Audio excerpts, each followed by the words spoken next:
America के छोटे से गांव विलो क्रीक की यह कहानी है।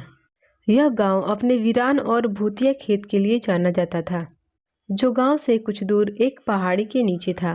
कहते हैं कि यह खेत श्रापित है और वहां अजीब अजीब घटनाएं होती थी। लोग कहते थे कि उस खेत में कोई भयानक ताकत रहती है जो हर हैलोवीन की रात जाग उठती है।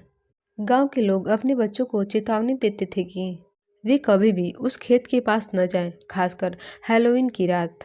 लेकिन तीन बच्चे, टॉमी, एमा और जैक, जो हमेशा रोमांच और मस्ती की तलाश में रहते थे, उन्होंने सोचा कि वो इस रहस्य को जरूर जानेंगे।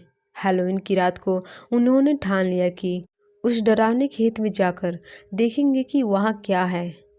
रात के अंधेरे में तीनों बच्चे अपनी टॉर्च के सहारे खेत की ओर बढ़े।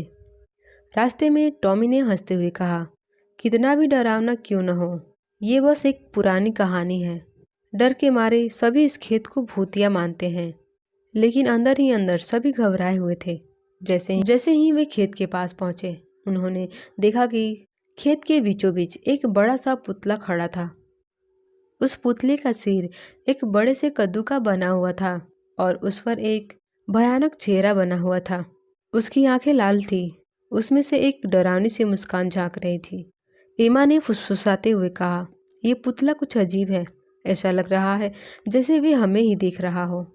लेकिन जैक ने हंसते हुए उसे मजाक में उड़ा दिया। टॉमी ने कद्दू के सिर वाले पुतले के करीब जाकर उसे ध्यान से देखा। अचानक हवा ठंडी और भारी हो गई, जैसे कि वहां की सारी गर्मी खींच ली हो। तभी पुतले का सिर उनकी ओर घूमने लगा। उसकी आंखें चमक उठी और उसकी भयानक मुस्कान और भी गहरी हो गई। तीनों बच्चों ने देखा कि पुतला अब धीरे धीरे हिलने लगा था। वे डर के मारे वहीं जड़ हो गए। तभी पुतले ने अपने लकड़ी के बड़े बड़े हाथ उठाए और उनकी ओर आगे बढ़ने लगा। एमा ने जोर से चीखते हुए कहा, भागो, ये पुतला जिंदा है। तीनों बच्चों ने अपनी जान बचाने के लिए खेत से बाहर भागने की कोशिश की। पुतला उनके पीछे पीछे चलने लगा। उसके लकड़ी के पैर जमीन पर खिसक रहे थे और उसके कद्दू के सिर से एक भयानक सी आवाज आ रही थी, जैसे वो हंस रहा हो। बच्चे खेत के किनारे पहुंच चुके थे, लेकिन पुतला तेजी से उनके करीब आता जा रहा था। टॉमी ने घबराते हुए कहा, हमें जल्दी से गांव पहुंचकर सबको बताना होगा। भागते भागते तीनों बच्चे आखिरकार गांव तक पहुंच ही गए। उन्होंने अपने परिवार और गांव के लोगों को सारी बात बताई। गांव वालों को उस पुतले के बारे में सुनकर डर और गुस्सा दोनों आया। उन्होंने याद किया कि सालों पहले उस खेत में सैमुअल ग्रीश नाम का एक किसान रहता था। सैमुअल को गांव के लोग पसंद नहीं करते थे। वह बहुत गुस्सैल और क्रूर स्वभाव का था। गांव के लोग उसे डर के मारे अकेला छोड़ देते थे।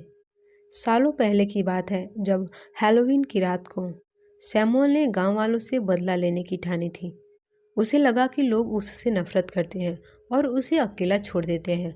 वह इतना क्रोधित हुआ कि उसने अपने खेत में एक बड़ा सा पुतला बनाया और उसमें एक कद्दू का सिर लगाया और बदले की आग में जलते हुए कसम खाई कि जो भी उसके खेत में आएगा वह उसकी आत्मा को अपने साथ ले जाएगा। गांव वालों को अब समझ आ गया कि वह पुतला दरअसल सैमुअल की आत्मा में बसा हुआ है और वह हर हैलोवीन की रात को जागता है, अपने बदले की आग में लोगों को डराने और जान लेने के लिए।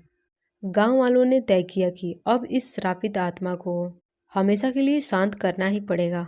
उन्होंने अपने हाथों में मसाले लिए और पुतले को जलाने के लिए उस खेत की ओर बढ़े। जैसे ही वे खेत में पहुंचे, पुतला फिर से वह अपनी जगह से खड़ा था। उसकी लाल आंखें चमक रही थीं और उसकी भयानक मुस्कान फिर से झलक रही थी, जैसे वह उन्हें डर का मजाक बना रहा हो। गांव के लोग उसके चारों ओर जमा हो गए और उन्होंने पुतले के चारों ओर मसालों का घेरा बना लिया। जैसे ही उन्होंने तेल छिड़ककर उस पर आग लगाई, पुतले ने जोर जोर से चीखना शुरू कर दिया। उसकी भयानक चीखें, ऐसा लग रहा था जैसे सैमुअल की आत्मा दर्द से तड़प रही हो। पुतला जलने लगा और उसके साथ साथ सैमुअल की आत्मा भी राख में बदलने लगी। उसकी चीखें धीरे धीरे कम होती गईं और कुछ ही देर में सब कुछ शांत हो गया। गांव वालों ने राहत की सांस ली। उन्होंने उस रात को यादगार बना लिया कि अब उस खेत का श्राप खत्म हो चुका है। लेकिन विलो क्रीक के लोग अब भी हैलोवीन की रात को उस खेत के पास नहीं जाते। कहते हैं कि सैमुअल की कसम को याद करते हैं ताकि वे कोई भी भविष्य में उस डरावने पुतले के पास न जाए।